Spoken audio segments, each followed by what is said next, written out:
বৰদোৱা নামে গাম হৈছে মই চয়নো পাম ব্ৰহ্মপুত্ৰ বন্তজাৰ কাছে ভৈলা সেহি গামেশ্বৰ যাৰ নাম ৰাজ ধৰ যাৰ যশ ৰাখিয়ে ভূ আছে তানে পুত্ৰ সূৰ্যবৰ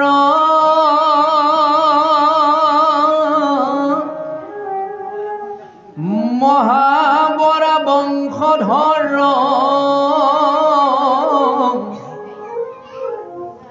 কায়স্থ কুলৰ সন্ত খ্ৰীষ্ট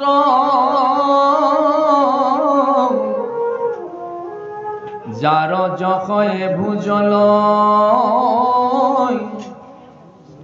জয়ন্ত মাধৱ দলৈ দুয়ো ভাই যাহাৰ কনিষ্ঠ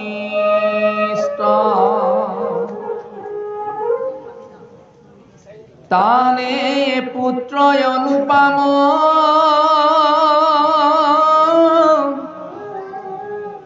প্ৰসিদ্ধ কুসুম নাম ভৌমিক মধ্যত নাহি তুল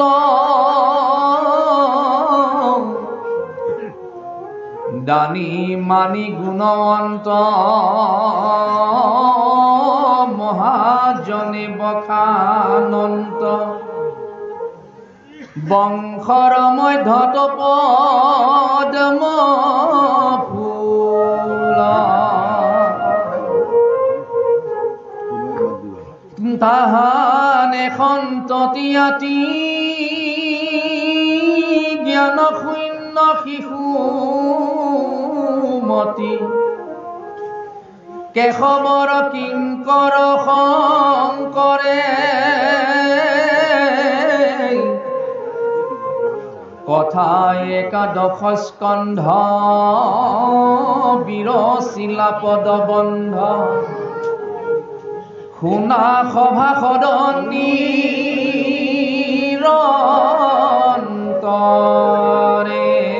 তাৰ কাৰণে গুৰুসকল সন্মানীয় মাতৃসকল ইয়াত মহাপুৰুষ গুৰুজনৰ বৰদোৱা নামে গাঁৱত তেওঁ যে জন্ম লাভ কৰিলে ব্ৰহ্মপুত্ৰৰ পাৰত সেই গোটেই ব্যৱস্থাটোৰ যে সূৰ্যবৰ বংশৰ কুসুম্বৰ ভূঞা ব্যৱস্থাৰে কুসুম্বৰ ভূঞাৰ ঔৰখত সত্যসন্ধাৰ গৰ্ভত মহাপুৰুষ শ্ৰীমন্ত শংকৰ গুৰুজনাৰ জন্ম হৈছিল এই কথাখিনি গ্ৰন্থকাৰ সুন্দৰকৈ পৰিচয় আগবঢ়াইছে তাকে ইয়াত লিখিছে কায়স্থ কুলৰ সন্ত খ্ৰীষ্ট কাইলৈ যদি আপোনালোকৰ ঘৰত অভিধান আছে হেমকোষখন আপোনালোকে চাব কায়স্থ শব্দৰ অৰ্থটো মানে পিছপৰা জাতি শংকৰদেৱ এনে এটা পিছপৰা জাতিত জন্ম লাভ কৰিছিল তেওঁ ইয়াত লিখিছে এনে পিছপৰা কায়স্থ কুলৰ জন্ম লাভ কৰা সন্ত সেইজন শংকৰ গুৰু তেওঁৰ স্বভাৱ হৈছে খ্ৰীষ্ট কিন্তু আমি যোগীত জন্ম হৈ আমি কৰিছো কি, নহয় নে বাৰু? তাকে যাৰ যে দানী বানী গুণৱন্ত মহাজনেও যাক বখান্ত, যাক মানে সুন্দৰ ব্যৱস্থাৰে কুসুম্বৰ ভূঞাৰ 50 বছৰ ল'ৰা ছোৱালী নাই, 50 বছৰ পিছত বৃদ্ধকালত মহাপুৰুষ শ্ৰীমন্ত শংকৰদেৱ জন্ম হৈছে। সেইকাৰণে ঈশ্বৰৰ এনে তুতি শিৱ ভগৱন্ত প্ৰভু কেনেকৈ তুতি কৰিলে, তুতি কৰোঁতে কৰোঁতে কৰোঁতে কৰোঁতে কৰোঁতে কৰোঁতে মহাপুৰুষ শ্ৰীমন্ত মানে শিৱপ্ৰভু নিজেই আহি সত্য সন্ধ্যা গৰ্ভত জন্ম লাভ কৰিবলৈ বাধ্য স্বীকাৰ কৰিলে। সেইকাৰণে আমাৰ 2 বছৰ 10 বছৰ নহওঁতেই আমাৰ শাহুবিলাকে একেবাৰে বুঢ়া ঘৰক গালি পাৰি হাহাকাৰ কৰি থাকে। আপোনাৰ মহাপুৰুষ শ্ৰীমন্ত শংকৰদেৱ জন্ম হোৱাৰ আগতে কুসুম্বৰ ভূঞাৰ 50 বছৰ হৈছে, মানে বুঢ়া কালতহে শংকৰদেৱ আহি জন্ম লাভ কৰিছে। সেইকাৰণে ভাগৱত শুনিলে বন্যা নাৰীয়েও সন্তানৰ জন্ম দিব পাৰে, কাৰোবাৰ আপদো কি হয়, বিঘিনি দূৰ হয়। তাৰ কাৰণে শ্ৰদ্ধা আৰু সততাৰে ঈশ্বৰৰ কাৰ্য দিনে দিনে কৰি যাওক, দেখিব এদিন আপুনি সাফল্যমণ্ডিত হ'ব। আপুনি এখন যদি ফুলৰ বাগান বনায়, একেদিনাই ফুল নুফুলে, বহুত দিনৰ মূৰতহে ফুল ফুলিব। তাৰ কাৰণে ধৈৰ্য আৰু সততা দুইটা লাগিব। প্ৰভু অৰম সঁচাই শাস্ত্ৰ পৰিচ্ছেদ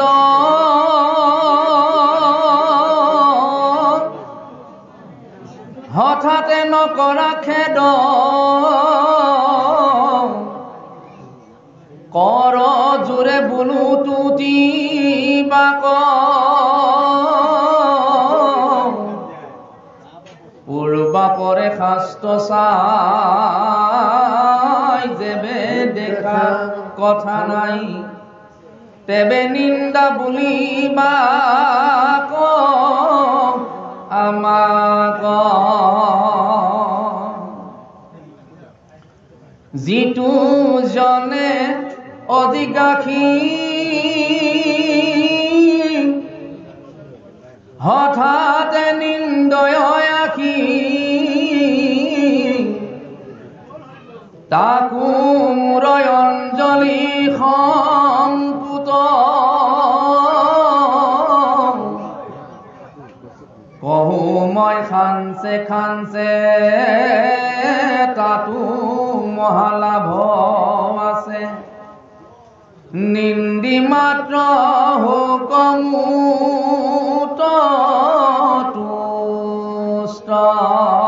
তাৰ কাৰণে সন্মানীয় গুৰুসকল আৰু মাতৃসকল, আজি যে আমি বহু দ্ৰব্যৰ কৃপাৰ বলত এই গৃহখনত আমি যে আজি সাধুৰ সংগ গ্ৰহণ কৰিলোঁ, তাৰ অলেখ পুণ্য বুলি পদত কৈছে, কৈমুক শাক মাজে তাতো মহালাভ আছে নিন্দা মাত্ৰ হুকমুত তুষ্ট।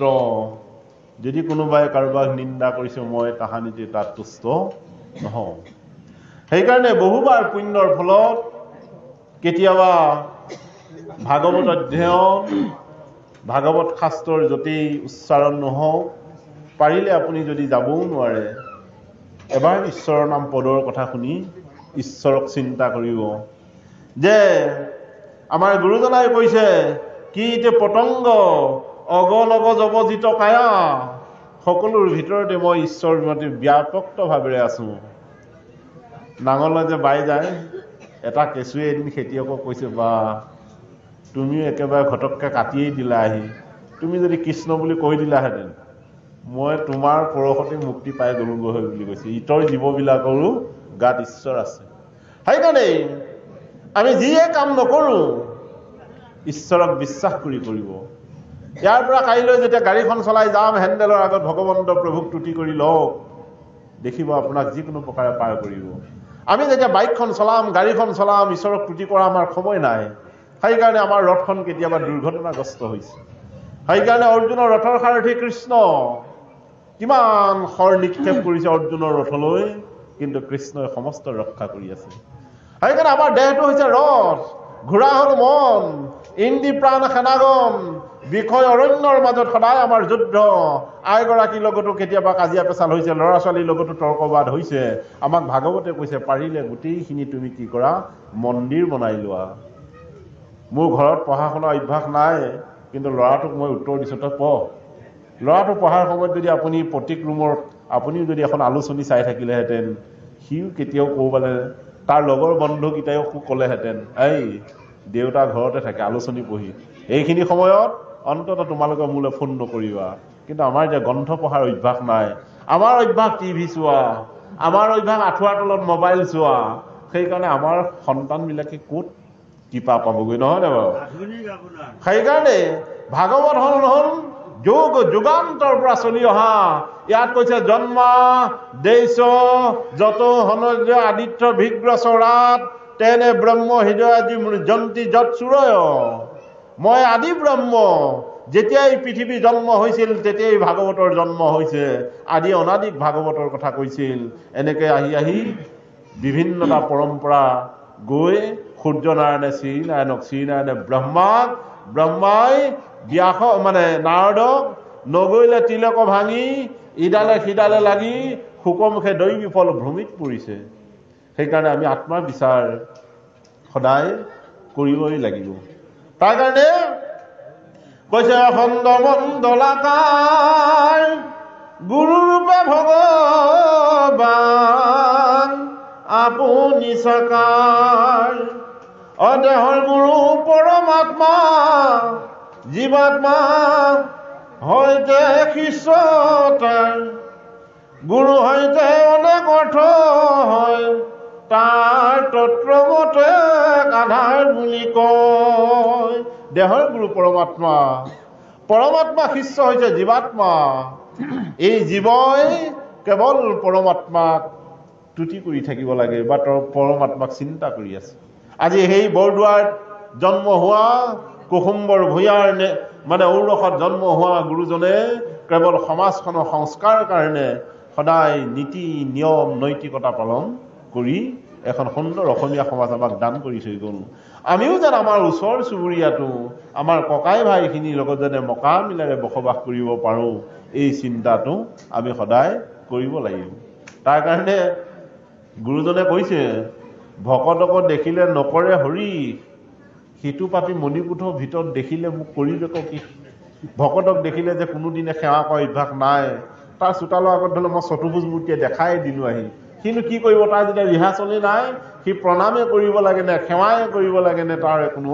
কিছুমান মানুহৰ ঘৰলৈ যাব, কি ব্যৱহাৰ কি আশ্বাস, আপুনি চাহ একাপ নাখালেও ভাল লাগি যায়। কিন্তু কাৰোবাৰ ঘৰত তই আহিছ আহি থাক, সময়মতে লাল চাহ একাপ দিছে, খালিও খা নাখালিও ভোপা যা গজা। কিন্তু কাৰোবাৰ ঘৰত আপুনি চাহ একাপ নাপালেও আনন্দ পাই আহিব। এই ব্যৱস্থাটো যেন মই ভাল হলে মোৰ ল'ৰা ছোৱালী ভাল হ'ব, মোৰ যেতিয়া পৰিয়ালটো ভাল হ'ব, মোৰ চুবুৰীটো ভাল হ'ব, মোৰ চুবুৰীটো যেতিয়া ভাল হ'ব তেতিয়া গাঁওখন ভাল হ'ব। সেই গাঁওখন যেতিয়া আদৰ্শ গাঁও হ'ব, অন্য গাঁও এখনে এইখন গাঁৱক সদায় ৰক্ষণাবেক্ষণা দিব। মোৰ যদি 7টা অংগ ভাল হয় তেতিয়া ডিঙিৰ ভিতৰটো ভাল হ'ব, অন্তৰংগটো ভাল হ'ব। অন্তৰংগ যদি ভাল হয় বহিৰংগ ভাল হ'ব। সেইকাৰণে নাৰদক কৈছিল বহিৰংগে কৰা যদি নামৰ সংকীৰ্তন, তেতিয়াও নাপাই জানা বৰ্জেৰ নন্দন। অন্তৰংগে কৰা যদি মোৰ প্ৰেম আসাদন, তোমাৰ ভক্তিত মই হৈ থাকো তুষ্ট নাৰায়ণ। গোবিন্দ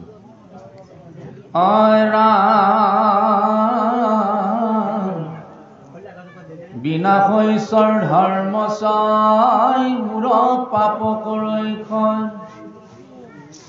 দেখা সিটোকে নয় উপকাৰী,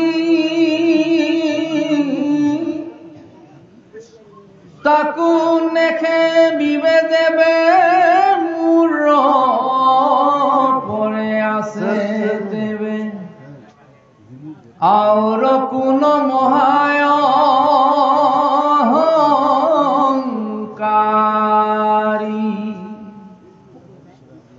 ই কথা থাকু কয়াবে পৰলোকে যাইবে লাগে। জানি লোৱা পথৰ সমল,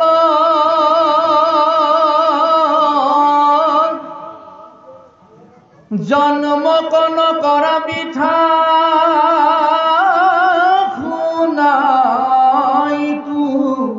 কৃষ্ণ কথা কৈত পৰৈ জীৱন চঞ্চল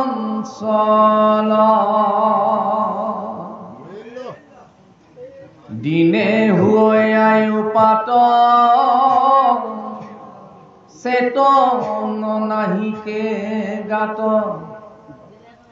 অলপ পানীৰ যেন মাছ নিতে শুকাই পৰৈ জল তাতে কৰে কৌতূহল কাল বাঘ লাগিয়া আছে পাছ আৰাম কেতিখনে গিলে ধৰি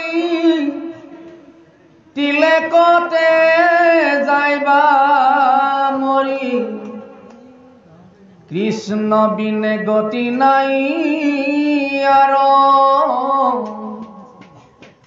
কৃষ্ণ ৰক্ষাৰ হেতু ৰাম নামে বান্ধি হেতু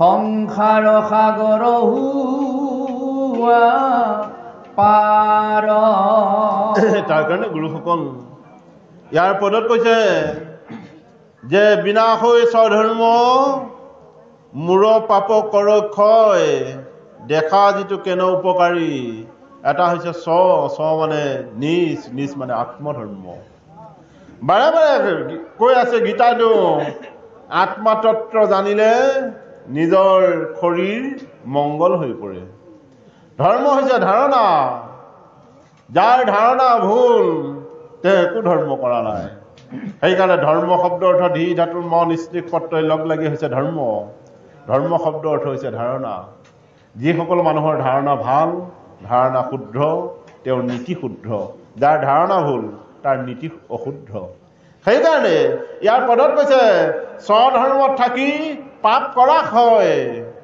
যদি পৰধৰ্ম হোৱা তেতিয়াহ'লে তোমাৰ পাপ আৰু দিনে দিনে বাঢ়ি যাব তাৰ কাৰণে বাৰে বাৰে গীতাত ভগৱন্ত প্ৰভে কৈছে সদৃশং সস্তা প্ৰকৃতি জ্ঞানৱানপি প্ৰকৃতি জান্তি ভূতানি নিগ্ৰহং কিং কৰিষ্যতি ইন্দ্ৰিয় নিদয় আছে ৰাগং দেশং ব্যৱস্থিত মে শয়ান বৰ্ষ মাগে শ্বেত তু হাস্য পৰিপন্থিত সেৱান স্বধৰ্ম মৃগনং সনুষ্ঠিতা স্বধৰ্মে নিধনং পৰধৰ্মং ভয়াৱহ কৈছে গোটেই ধৰ্মবিলাক বিনাশ হৈ পৰিব সদৃশং সস্তা মানে জ্যোতি বা পোহৰ যে সূৰ্যৰ ধৰ্ম কি ৰাতিপুৱা পোহৰ দিয়া যদি ৰাতিপুৱা সূৰ্য নোলায় পৃথিৱীৰ ভকতসকলে তেওঁক গালি নাপাৰিব জানো পৰধৰ্মলৈ যোৱাৰ লগে লগে সেইকাৰণে একে মানে পৃথিৱীৰ কক্ষপথত তেওঁ নেপেৰাকে সদায় দি আছে আমাৰ মানুহৰ ধৰ্ম কি যেন মই মানৱতাৰ মৌলিক বোধৰ অৱক্ষয় যেন নকৰোঁ কোনোদিনে এই কথাখিনিকে ইয়াত সুন্দৰকে কৈছে দেখিছা অল্প পানীৰ মাছ পদত কৈছে অকমান পানীত যেতিয়া মাছ থাকে সি কেতিয়ালৈ মৃত্যু হয় তাৰ ঠিক নাই তাৰ হিয়াখন হাহাকাৰ কৰি আছে আমাৰো জীৱন তেনেকৈ কোনদিনাখন যাবগৈ আমাৰ জীৱন আমি ভাবিবই নোৱাৰিম তৎক্ষণাতে প্ৰভুৱে লৈ যাব সেইকাৰণে পাৰিলে যোৱা বছৰ মই গৈছিলোঁৱেই নহয় এই গুৰুসকলক ইপাতে আকৌ ফি পেলাই গুচি আহিলোঁ 9 দিন ICU ৰুমত আছোঁ তেতিয়া প্ৰভুক কৈছোঁ বোলো প্ৰভু লৈ গ'লে ভালে হ'ব এসোপা সংসাৰ জ্বালা যন্ত্ৰণা দালি আলু দামো বাঢ়ি গৈ আছে পাৰিলে লৈ যোৱা ICU ৰুমতে কৈছোঁ বোলে নহ'ব তুমি আৰু থাকিব লাগিব কেইদিনমান সেই আহিলোঁ সি এতিয়া তাকে ইয়াতে লিখিছে কৃষ্ণৰ ই কথা থাকুকত আৱে পৰলোকে যাইবে লাগে জানি লোৱা পথৰ সম্বল জন্মক নকৰা বৃথা শুনাইতো কৃষ্ণ কথা কৈতো পৰে জীৱন চঞ্চল আমাৰ মানুহৰ জীৱন চঞ্চল কোনদিনা যাবগৈ তাৰ ঠিকনা নাই কিন্তু জন্ম নকৰা বৃথা বিষ্ণু পুৰাণত কৈছে বৃংশ সতীতম স্থাৱৰং তেল লক্ষংগং স্থাৱৰং মানুহৰ দেহাৰ পোৱাৰ আগতে 20 লক্ষবাৰ গছ গছনি জিয়াশিল আদি হ'ব লগা হৈছে মানে নৱলক্ষংগং জলজং নৱলাখবাৰ জলত 10 লক্ষংগং কুৰ্মাছ 10 লক্ষবাৰ কাছ 30 লক্ষংগং পক্ষীনাংশ 30 লক্ষবাৰ চৰাই 4 লক্ষংগং বানৰা 4 লাখবাৰ বানৰ 2 লক্ষবাৰ মনুষ্য 2 লক্ষবাৰ মানুহ হোৱাৰ পিছত তেটো মনুষ্যং প্ৰাপ্তি কৰ্মানি সাধিয়ত তেতিয়াহে তুমি ভগৱন্তৰ হৃদয়ত স্থান পোৱা তেতিয়া কপিল প্ৰভু মানে মাতৃ দেৱহতীক কৈছে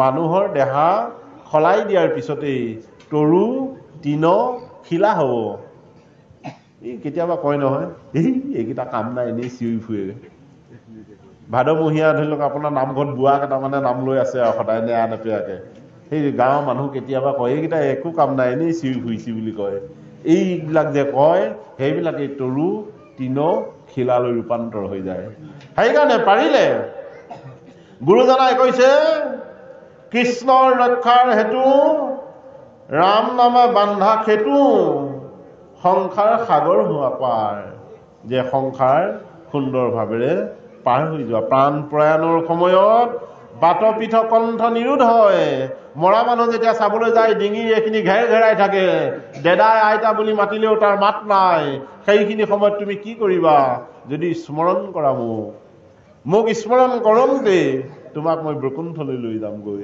সেই কথাটোকেই আজি আমাৰ পদসমূহে সুন্দৰ দৃষ্টান্তৰে বুজাইছে গোবিন্দ আৰাম পৰম মংগল নাম কৃষ্ণ ইটো অনুপম যাৰ থাকে বাক্যত সতত তাৰ মহাপাপ কোটি নাময় গণিত পুৰী ভস্ম হইয়া যাই ক্ষণে কত হে ৰাম কোটি শত তীৰ্থ স্নান কোটি যজ্ঞ কোটি দান নামৰ ৰেণুক নুই সম শাস্ত্ৰৰ জানিবা মজা নামে খে পুণ্যৰ ৰাজা পাতে কৰ কালান্তক জম হে ৰামায়ণ যত বেদ ছয় জানা সবে মায়াময় আন কৰ্ম ধৰ্ম সবে ধান্দা কৃষ্ণ খেদে বড়ো ৰাজা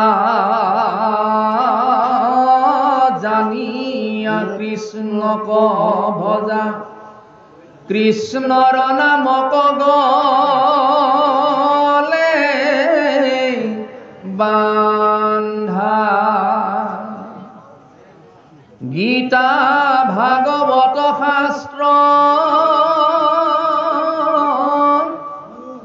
কৰয়েহি তত্ত্ব মাত্ৰ মুখ্য ধৰ্ম হৰি গুণ নাম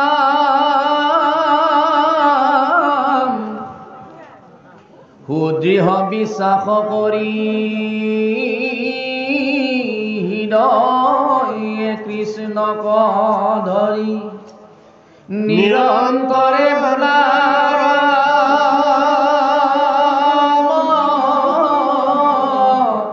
ৰাম কৃষ্ণ শংকৰ গুৰু হৰি ৰাম ৰাম ৰাম ৰাম হৰি বল তাকে গুৰুসকল ইয়াত লিখিছে শাস্ত্ৰৰ জানিবা মৰ্যা নামেকে পুণ্য ৰজা পাতেকৰ কালান্তক জম যে যিখন গাড়ীৰ সংযম নাই, যিখন গাড়ী চলাবলৈ যাওঁতে যিজন ড্ৰাইভাৰে সংযমী নহয়, সেইখন গাড়ীৰ এক্সিডেণ্টৰ ভয় থাকে। আমাৰ এই গাড়ীখন চলাবৰ কাৰণে আমাৰ ড্ৰাইভাৰ হৈছে মন। মনক যদি সঠিকভাৱে ৰূপায়ণ কৰা যায়, তেতিয়াহ'লে গাড়ীখন কেতিয়াও এক্সিডেণ্টৰ ভয় নাথাকে, অৰ্থাৎ যমৰ ওচৰলৈ যাব নালাগে। তাকেই যে শাস্ত্ৰৰ জানিবা মৰ্যা, যে এটা হাৰ্ডি যিসকলৰ মানে হাৰ্ডি এটা যেতিয়া চুবাই দিয়া হয়, হাৰ্ডিৰ তলত কি হয় বাৰু, কোলা কোলা যে ৰেখা এটা কেইডালমান পোৱা যায়, তাক কৈছে মৰ্যা। যে শাস্ত্ৰৰ সেই শাস্ত্ৰৰ ভিতৰত থকা এই নিগম নিগ্ৰহ তত্ত্বটো হৈছে ব্ৰহ্মতত্ত্ব, তাক কৈছে মৰ্যা। আৰু তাৰ ব্ৰহ্মতত্ত্বত কি হৈছে, নামেহে পুণ্যৰ সঞ্চা। কৈছে হৰি নামেব কেৱলং কলৌ নাস্তব্য নাস্তব্য গতিৰ অন্যস্থা। কলিযুগত হৰিৰ নামৰ বাহিৰে আৰু একোৱেই নাই, নাম ললে ভগৱন্ত প্ৰভু পায়। তাকে গুৰুজনায়ো কীৰ্তনৰ নাম অপৰাধত লিখিছে, পৰম বান্ধৱ হৰি নাম আকৌ যিটোজনে লগে অবিশ্ৰাম, তাৰ সাত কাৰ্য সাধিবে দেখা, পতি পতি থৈবা তাৰ সাঁতোৰ লেখা, প্ৰথমে দহিব পাতক ছয়, মহাপুণ্য হব অদ্ভুদয়, পৰাইবা বিষদ বিৰক্তি, কৃষ্ণত বহাইবে প্ৰেম ভক্তি, উপজাইবে অতি বৈষ্ণৱৰ জ্ঞান, মাকো দহি আবিব কৰিব নিৰ্যান, চৈতন্য মূৰ্তি পুনানন্দ হৰি, থৈবে তেন্তে একে কৰি, কহিলো নামৰ হৈবে উপাসান্ত, কলিত নামৰ বাহিৰে আৰু অন্য গতি নাই। তাৰ কাৰণে ইয়াৰ পদত কৈছে, সেই নাম গোৱা। ভাগৱতত কি কৈছে, নাম লোৱা। গোৱা আৰু লোৱাৰ মাজত দুটা পাৰ্থক্য, এটা হৈছে লোৱা আৰু এটা হৈছে গাই থকা। আমি যে গাই আছো, কাইলৈ পাহৰি যাব পাৰোঁ ইমান সময়ত কি কথা কৈছিলে, কিন্তু লৈ থলে গণ্ডগোল নাই। সেইকাৰণে কলিত কৈছে হৰি নাম লোৱা, মানে গ্ৰহণ কৰি থোৱা। নাসিকাই নাম লোৱা আৰু মুখেৰে গোৱা। নাসিকাই নাম লোৱা ব্যৱস্থাটো অলপ সুকীয়া। সেইকাৰণে কৈছে নিগম নিগ্ৰহ হৰি নাম। নিগম মানে নিৰাকাৰ, নিগ্ৰহ শব্দ অৰ্থটো হৈছে সজাগ। সজাগ হিচাপে নাম লোৱা, যধে মধে নাম ললেও বিপদ। সেইকাৰণতে পাৰিলে নিগ্ৰহ তত্ত্বৰে অৱলোকন কৰি ভগৱন্ত প্ৰভুৰ নাম গোৱা। গীতা আনযত বেদচয়, জানা সবে মায়াময়, আন ধৰ্ম সবে ধান্দা, কৃষ্ণহে দেৱৰ ৰাজা, জানিবা কৃষ্ণক ভদা, কৃষ্ণৰ নামত গলে বান্ধা। যে এক কৃষ্ণ দেও কৰিওক খেও, প্ৰণাম তাহান পাওঁ। যে সেইজন কৃষ্ণক চিন্তা কৰিলে সমস্ত দেৱতাসকলেও সেৱা পূজা কৰি থাকিব আপোনাৰ, আৰু আপোনাৰ অন্য ভয় নাই। গীতা ভাগৱত শাস্ত্ৰ কৈয়ে সি তত্ত্ব মাত্ৰ মুখ্য ধৰ্ম হৰিগুণ নাম। গীতা 18 অধ্যায় ভগৱন্ত প্ৰভুৱে কৈছে, সৰ্ব ধৰ্ম পৰিতেজ মামকং শৰণং ভজ, অহং তাম সৰ্ব পাপভ্যো মুখ্যয়ামি মা খুচ। যে সকলো ধৰ্ম পৰিত্যাগ কৰি মোৰ চৰণত আশ্ৰয় গ্ৰহণ কৰা, মই তোমাক সকলো প্ৰকাৰে অংগীকাৰ ব্যৱস্থাৰে কৈছো, মই কি কৰো ৰক্ষা কৰিম। কৃষ্ণ। সেইকাৰণে গুৰুসকল, এয়া হৈছে আমাৰ গুৰুজনাই ঘোষাত লিখিছে, হৰি নাম ৰখে ব্ৰকুণ্ঠ প্ৰকাশে, প্ৰেম অমৃতৰ নদী, চাৰি পুৰুষাৰ্থ তাৰ নিজৰা, হৰি নামে মূলধাৰা। নিজৰা মানে বৈ থকা, কৈছে মূলাধাৰৰ পৰা সহস্ৰাৰলৈ বৈ আছে। নামে গংগাৰ জল, চৰণে কমল, বৈ আছে হৃদয়ৰ মাজে। কৈছে এই ব্যৱস্থাটো অহা যোৱা কৰি আছে। তুমি হলে ভুলি গলা, মই যে তোমাক মাতৃগৰ্ভতে কথাটো কৈছিলো মই তোমাক ৰক্ষা কৰিম, তুমি চুৰ কৰিলেও মই তোমাক ৰক্ষা কৰিম, ডকাইত কৰিলেও তুমি মায়াময় কাৰণে অৰ্জুন তুমি পাহৰিলা, মই কিন্তু পাহৰা নাই। তুমি বহুবাৰ জন্ম হৈছা, কিন্তু ময়ো বহুবাৰ জন্ম হৈছো তোমাৰ লগতে, কিন্তু তুমি যে মায়াময় সেইকাৰণে পাহৰি যোৱা। মই যে দৈৱ প্ৰেমিক সেইকাৰণে মোৰ মনত আছে। তুমি ভয় নকৰিবা, মোক একান্তভাৱে ভজনা কৰা, বহু প্ৰলয়ৰ পৰা তোমাক মই ৰক্ষা কৰিম। গোবিন্দ